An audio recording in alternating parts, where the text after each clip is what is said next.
तो दोस्तों स्टोरी की शुरुआत में जानवी को दिखाया जाता है। वो अपने आप को सुख दे रही थी कि तभी उसका पति रूम में आ जाता है और बोलता है, जानवी मुझे तुमसे एक बात करनी है।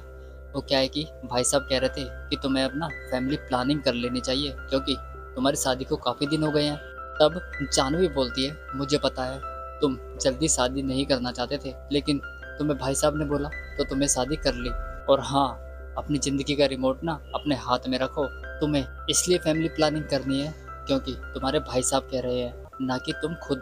जो होना था वो हो गया, लेकिन अब हम आगे खुद डिसाइड करेंगे कि हमें हमारी ज़िंदगी में क्या करना है। जिसके बाद बिना देरी किए ही दोनों रोमांटिक कार्यक्रम में लग जाते हैं। यहाँ पर दोनों को पलंग तोड़ते हुए दिखाया गया है। दोनों चरम सुख पा लेते हैं। अब सुबह होने पर भाभी झाड़ू लगाती है तो उसे मोनू के रूम से वो लड़कियों वाली बुक मिल जाती है जिसमें लड़कियों के अश्लील फोटो थे।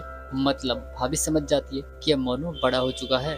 इसके बाद सभी को साथ में खाना खाते हुए दिखाया जाता है, जहाँ पर मोनू टिया के साथ आंखें मिला रहा था क्योंकि वो नहीं जानती थी कि वो सब मोनू ने नहीं बल्कि उसके बड़े भाई ने किया है। तभी उसका बड़ा भैया मोनू से पूछता है, क्या चल रहा है। वो बोलता है, भैया खाना खा रहे हैं। तो बड़ा भाई बोलता है, वो तो मुझे दिख ही रहा है, ये बता पढ़ाई में क्या चल रहा है। तब भाभी बोल देती है कि मोनू आजकल पढ़ाई कम और दूसरी मैगजीन पढ़ने में ज़्यादा ध्यान दे रहा है क्योंकि उसने मोनू के रूम से वो अश्लील बुक जो देख ली थी। उसका भाई पूछता है, अबे कौन सी बुक पढ़ता है तू।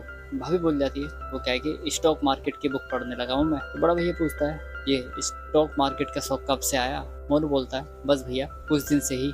जिसके बाद सब लोग खाना खाकर वहाँ से चले जाते हैं। अब मोनू और टिया रह जाती है। तो मोनू बोलता है, टिया आज की रात ना मैं तुम्हें सरप्राइज देने वाला हूँ। वो पूछती है, कौन सरप्राइज।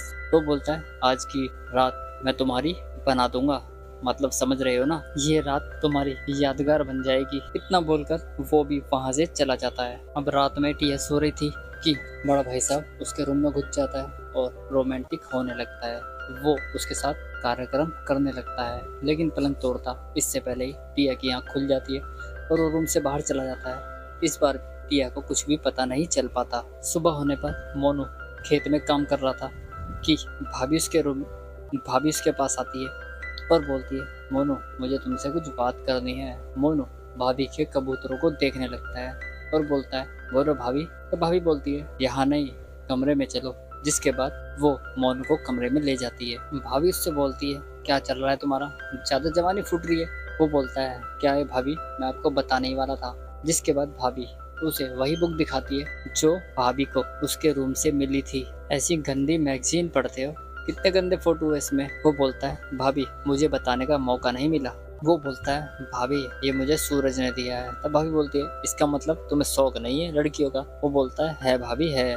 नहीं भाभी ऐसी बात नहीं है। भाभी बोलती है, अगर तुम्हारे वरुण भैया को पता चल गया तो सोचा है तुमने क्या होगा। वो भाभी का हाथ पकड़ लेता है और बोलता है, सॉरी भाभी, प्लीज भैया को कुछ मत बताना, आप जो बोलोगे मैं वही करूँगा। वो बोलती है, तुम्हारे भैया को अगर बताना होता तो कब का बता दिया होता। मोनू बोलता है, थैंक यू भाभी। भाभी बोलती है, इस थैंक यू से काम नहीं चलेगा। मोनू बोलता है, भाभी आप जो बोलोगे मैं वही करूँगा। भाभी बोलती है, अच्छा सोच लो, जो बोलोगी वही करना पड़ेगा। जिसके बाद भाभी बोलती है, अच्छा तो तुम मुझे किस करो। वो भाभी से बोलता है, मैं आपको किस नहीं कर सकता।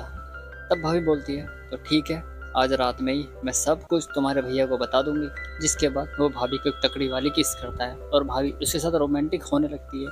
दोनों रोमांटिक कार्यक्रम में लग जाते हैं। वो पलंग तोड़ता इससे पहले ही उठकर वहाँ से चला जाता है और बोलता है, सॉरी भाभी, ये मुझसे नहीं होगा। जिसके बाद भाभी अपनी गुफा की खुदाई करने लगती है और सुख पा लेती है। अब रात में फिर से सब साथ में सोते हैं और ब्रिजेश के बड़े भैया फिर से हरकत में आ जाते हैं। वो टिया के नजदीक जाकर सो जाते हैं। वो फिर से टिया के साथ रोमांटिक कार्यक्रम में लग जाते हैं। यहाँ पर दोनों को रोमांस करते हुए दिखाया गया है। दोनों को रोमांस करते हैं और पलंग तोड़ते हैं। जिसके बाद मोनू का बड़ा भैया वहाँ से जाकर अपनी सीट पर सो जाता है और टिया को अब भी फिर लग रहा था ये सब मोनू ने ही किया है। इसी के साथ ही हमारा ये एपिसोड भी खत्म हो जाता है। मिलते हैं नेक्स्ट वीडियो में, तब तक के लिए धन्यवाद।